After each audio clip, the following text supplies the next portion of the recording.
ഇത് ദുബായിൽ ഓടുന്ന ഒരു ഇലക്ട്രിക് ബസ്സാട്ടോ. ചെറിയൊരു ബസ്സാണ്. ഇതെന്ത് സ്മൂത്തായിട്ടാണ് പോകുന്നത്. ഇത് കാണാൻ എന്താ രസം, ഇതിൽ യാത്ര ചെയ്യാൻ എന്താ സുഖം. നമ്മളെ നാട്ടിലുള്ള പോലെ ഗിയർ ബോക്സ് എന്നൊരു പൊളിക്കൽ, അതേപോലെ ക്ലച്ചൊക്കെ ചവിട്ടിയിട്ട് എന്താ പറയുക പൊളിച്ച് പറക്കുക, അതേപോലെ വണ്ടീൻ്റെ കുലുക്കം, പുക, എന്താ പറയുക വൈബ്രേഷൻ, ഇതിന് ഒരു പ്രശ്നമില്ല കേട്ടോ. വണ്ടി ഡീസൽ എഞ്ചിനുള്ള ബസ്സായിട്ട് കമ്പയർ ചെയ്യുന്ന സമയത്ത് ഇത് ഭയങ്കര ലാഭകരം കേട്ടോ. ഇതിൽ ഗിയർ ബോക്സ് ഇല്ല, അതേപോലെ ക്ലച്ച് ഇല്ല, അതേപോലെ തന്നെ എഞ്ചിൻ്റെ ഉള്ളിലുള്ള ക്രാങ്ക് ഷാഫ്റ്റ്, അതേപോലെ ഇത്തരം സംഭവങ്ങളൊന്നുമില്ല. അതേപോലെ എഞ്ചിൻ ഓയിൽ മാറേണ്ട ആവശ്യമില്ല. ഇതിന് മെയിൻ്റനൻസ് വളരെ കുറവട്ടോ.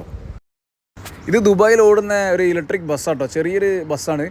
ഇതെന്ത് സ്മൂത്തായിട്ടാണ് പോകുന്നത്. ഇത് കാണാൻ എന്താ രസം, ഇതിൽ യാത്ര ചെയ്യാൻ എന്താ സുഖം. നമ്മളെ നാട്ടിലുള്ള പോലെ ഗിയർ ബോക്സ് എന്നൊരു പൊളിക്കൽ, അതേപോലെ ക്ലച്ചൊക്കെ ചവിട്ടിയിട്ട് എന്താ പറയുക പൊളിച്ച് പറക്കുക, അതേപോലെ വണ്ടീൻ്റെ കുലുക്കം, പുക, എന്താ പറയുക വൈബ്രേഷൻ, ഇതിന് ഒരു പ്രശ്നമില്ല കേട്ടോ. വണ്ടി ഡീസൽ എഞ്ചിനുള്ള ബസ്സായിട്ട് കമ്പയർ ചെയ്യുന്ന സമയത്ത് ഇത് ഭയങ്കര ലാഭകരം കേട്ടോ. ഇതിൽ ഗിയർ ബോക്സ് ഇല്ല, അതേപോലെ ക്ലച്ച് ഇല്ല, അതേപോലെ തന്നെ എഞ്ചിൻ്റെ ഉള്ളിലുള്ള ക്രാങ്ക് ഷാഫ്റ്റ്, അതേപോലെ ഇത്തരം സംഭവങ്ങളൊന്നുമില്ല. അതേപോലെ എഞ്ചിൻ ഓയിൽ മാറേണ്ട ആവശ്യമില്ല. ഇതിന് മെയിൻ്റനൻസ് വളരെ കുറവട്ടോ.